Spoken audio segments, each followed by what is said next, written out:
Halo, kejadian Prabowo ditinggal walkout saat pidato masih ramai diperbincangkan. Ada yang bilang ya mungkin Erdogan malas sekali. Prabowo bilang dukung Palestina tapi belanja alutsista ke Israel. Atau banyak yang bilang ya karena orang tahu lah apa yang diomongkan dengan apa yang dilakukan sangat bertolak belakang gitu. Ya macam-macam spekulasinya. Nah, saya jadi ingat, saya pernah menonton sebuah live ya di CNN, wawancara antara penyiar CNN dengan Lee Kuan Yew, bekas Perdana Menteri dari Singapura. Nah, dia mengatakan dulu nih sewaktu negosiasi dengan Tuanku Tengku Abdul Rahman untuk dapatkan anggaran dan otonomi yang lebih luas bagi Singapura, berjalan sangat alot nih, sampai akhirnya Singapura harus lepas dari Malaysia. Nah, waktu itu ketika Singapura memutuskan keluar lepas dari Malaysia, sambutan rakyat Singapura ini sangat memilukan. Banyak orang yang keluar ke jalan, menangis kebingungan karena mereka membayangkan masa depan yang sangat suram karena ya terputuslah aliran dana dari Malaysia.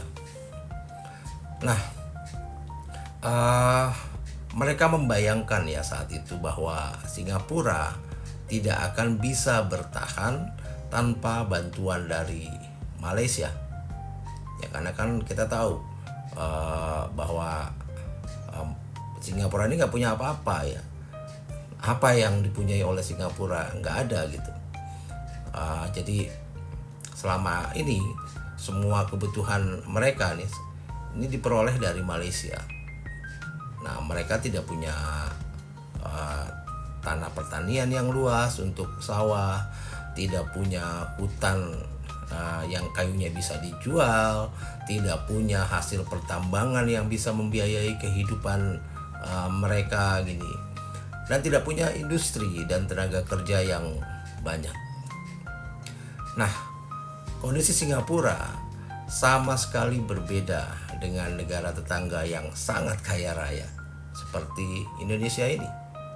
Indonesia punya lahan pertanian yang luas dan sangat subur, hutan yang luas dan sangat lebat, lautan yang luas dengan ikan yang berlimpah, lalu hasil berbagai jenis pertambangan yang berlimpah ruah, lalu produksi minyak dan gas bumi yang besar, batu bara, belum lagi bendungan-bendungan untuk pembangkit tenaga listrik, lalu ya banyak lah, semuanya ada di mana-mana. Nah, Indonesia juga punya penduduk yang besar yang bisa menjadi tenaga kerja dan pasar domestik yang luar biasa. Nah, sangat bertolak belakang kan. Nah, untuk Singapura bahkan air tawar saja mereka tidak punya dan harus diimpor dari Malaysia. Mereka tidak punya apapun, nggak punya apa-apa. Semua masa depan sebuah masa depan yang suram lah bagi sebuah negara. Nah, tetapi Lee Kuan Yew menunjukkan sikap kepemimpinan yang sangat berkualitas, luar biasa.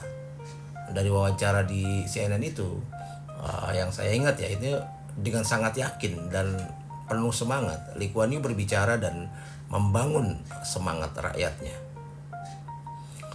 Nah, saat itu Lee Kuan Yew mengatakan kurang lebih begini ya, kita tidak bisa merengek-rengek kepada Malaysia lagi. Kita memang tidak punya apa-apa, tidak seperti negara-negara lain yang selayaknya sebuah negara. Tetapi kita punya persaudaraan sebangsa, kita punya semangat untuk membangun, dan kita harus mengeratkan ikat pinggang ya, mengetatkan ikat pinggang dan menggigit peluru. Saat itu dia ngomong begitu, mungkin dalam pengertian maksudnya menerima tantangan, berani menerima tantangan. Bahkan kalau perlu kita makan bubur saja agar hemat. Nah, dengan hukum yang tegak, kita bersama-sama bisa membangun bangsa kita dari scratch ya, kekacauan ini. Dan dari tidak punya apa-apa gitu ya. Nah, selama hukum bisa ditegakkan, maka kita semua bisa saling memberi manfaat dan bisa menjual jasa kepada bangsa-bangsa lain. Ini yang dilakukan sebagai langkah awal. Kita punya pelabuhan yang harus kita kelola dengan baik agar menghasilkan devisa bagi bangsa kita. Kita sama sekali tidak boleh mentolerir pejabat yang berkhianat kepada bangsa kita, pejabat yang mengabaikan tanggung jawabnya dan menghancurkan masa depan bangsa. Nah, inilah yang dikatakan oleh Lee Kuan Yew, dan ternyata semua pidato di awal kelahiran Singapura ini bukan hanya sebagai retorika, tetapi memang betul-betul menjadi tindakan yang nyata. Action speaks louder than words.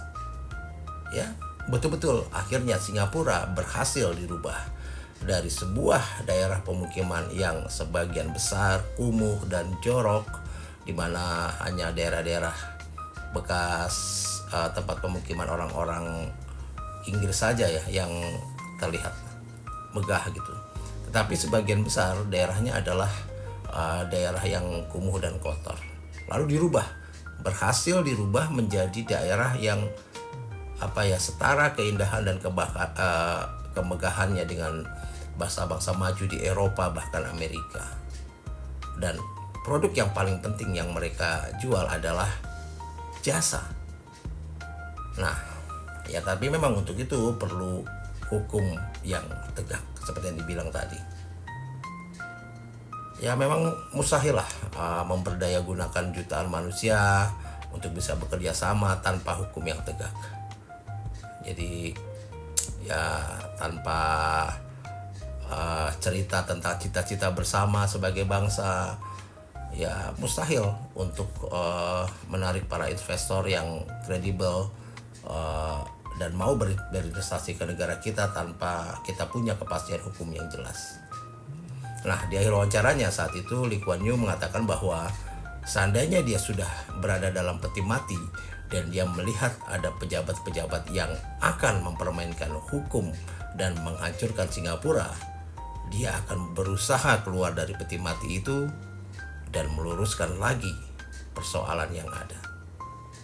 Ya, begitulah seorang pemimpin yang memang bukan hanya sekedar pandai beretorika, tapi tahu bagaimana mewujudkannya.